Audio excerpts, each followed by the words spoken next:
પાણી શુદ્ધ મળે એ આરોગ્ય માટે જરૂરી છે. અને મહાનગરપાલિકાઓ, નગરપાલિકાઓ, સરકાર એની પ્રાથમિક જવાબદારી છે અથવા મુખ્ય જવાબદારી કહી શકાય, એ જવાબદારી છે લોકોના આરોગ્યની, જાનમાલની અને સુરક્ષાની જાળવણીની.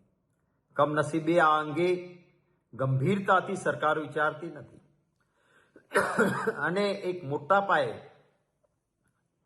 ભ્રષ્ટાચાર પણ આના માટે જવાબદાર છે.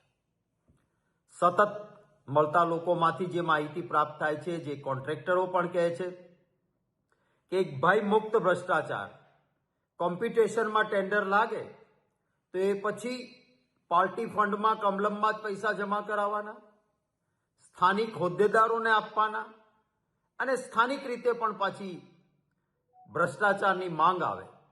ત્યારે આટલા મોટા પાયે ભ્રષ્ટાચાર થાય તો સ્વાભાવિક રીતે કામો નબળા થવાના, અને નબળા કામો થાય છે માટે ક્યાંક પીવાના પાણીની લાઈન ને ગટરની લાઈન ભેગી થઈ જાય છે.